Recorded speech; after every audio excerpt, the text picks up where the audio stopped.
Clap, bonjour. Qu'est-ce que la vitesse de la lumière? C'est la vitesse de l'onde, qui est celle de la lumière. Cette vitesse est égale à 299 792,458 km par seconde. Tchou, ça décoiffe. Mais d'abord, un peu d'histoire. Avant, c'est-à-dire il y a fort longtemps, l'homme pensait que la lumière était instantanée. Soit il y en avait, soit il n'y en avait pas. Il faut attendre alors le Xe siècle, et notre cher ami et savant arabe Al-Azed, qui décrit le phénomène de la réfraction. Il déduit ainsi que la lumière a une vitesse de propagation. Ensuite, au Moyen-Âge, rien d'intéressant sur ce sujet. Il faut attendre alors le XVIIe siècle et notre bon vieux Galilée, qui tente de mesurer la vitesse, car il comprend que c'est une vitesse finie. Il met en place l'expérience suivante. Il place deux personnes à une distance de 1800 mètres qui vont chacun tenant une lanterne qui la recouvre d'une main. Le premier découvre sa lanterne chrono à la main. Le deuxième, quand il reçoit la lumière du premier, à son tour, fait partir la lumière de la lanterne. Mais la lumière semble instantanée. Ensuite, Romer déduit que la vitesse de la lumière est finie. Il utilise par exemple l'expérience du satellite de Jupiter, où il se rend compte que lorsque la Terre est plus loin de Jupiter, la lumière prend plus de temps à parvenir à la Terre. Il faut attendre 1849 et Fizeau pour avoir les premières mesures de la vitesse de la lumière. Fizeau crée une machine pour calculer la vitesse. Il s'inspire fortement de Galilée. Il fait donc un trajet aller-retour pour la lumière et place une roue dentée devant son oculaire. Il fait tourner la roue jusqu'à que le rayon lumineux du départ bute contre une dent, jusqu'à que la lumière disparaît. Le temps pris par la dent pour bloquer la lumière est donc le temps pris par la lumière pour faire l'aller-retour.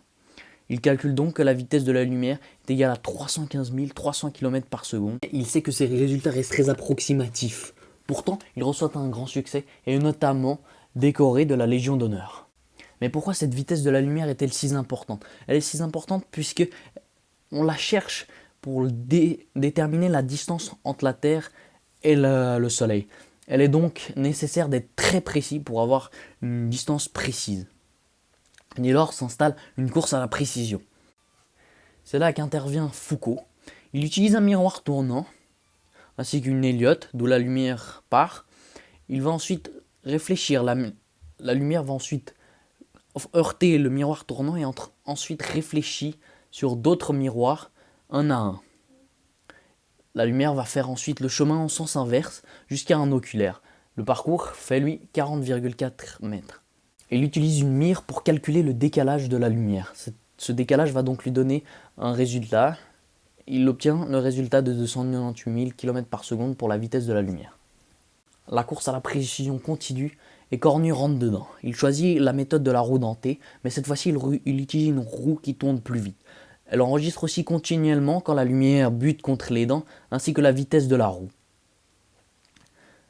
Cette fois-ci, la distance pour l'expérience est de 10 310 mètres. Son résultat est donc le suivant, 298 500 km par seconde. Il allonge ensuite la distance à 46 km, et là il trouve 300 400 km par seconde comme résultat. Puis, en 1902, c'est-à-dire après plusieurs résultats, la dernière valeur qu'il gardera, ce sera celle de 299 880 km par seconde, avec une marge d'erreur de plus ou moins 84 km par seconde. En 1927, Michelson perfectionne la méthode du miroir tournant. La lumière est envoyée sur un prisme, puis sur des miroirs, jusqu'à qu'elle revienne sur ce même prisme et va dans un oculaire. La distance de son montage est de 70,80 km. Il fait tourner le prisme jusqu'à que la lumière ne se réfléchisse plus. Il obtient ainsi le résultat de 299 796 km par seconde avec une marge d'erreur de plus ou moins 4 km par seconde. Dans cette période, on comprend aussi que la lumière se propage comme une onde. L'énergie se propage. On va donc faire un parallèle avec les ondes électromagnétiques. On va utiliser la fréquence et la longueur d'onde de ces ondes qui, multipliées, vont donner la vitesse de la lumière. On va obtenir donc des résultats de plus en plus précis jusqu'à atteindre le résultat de 299 792 458,7 mètres par seconde avec une marge d'erreur de plus ou moins 1,10 mètres par seconde. Les scientifiques vont alors décider de faire une pause, car le mètre, qui est donc l'unité de la vitesse, n'est pas précis. Il va falloir donc la redéfinir grâce à la lumière. Car Einstein a démontré que la lumière était constante. Cette constante sera appelée célérité. En 1985, on fixe donc la vitesse de la lumière à 299 792,458 km par seconde. Le mètre, quant à lui, est la distance mise par la lumière pendant 1 sur la vitesse de la lumière. La vitesse de la lumière devient donc une constante universelle. Pour conclure, la vitesse de la lumière est donc une constante dont la valeur est de 299 792,458 km par seconde. Cette vitesse de la lumière a permis donc de redéfinir ce qu'est le mètre, ainsi que la distance entre la Terre et le Soleil. Oh, comment on arrête le truc là? Enculé ou quoi? Arrête là. C'est où là?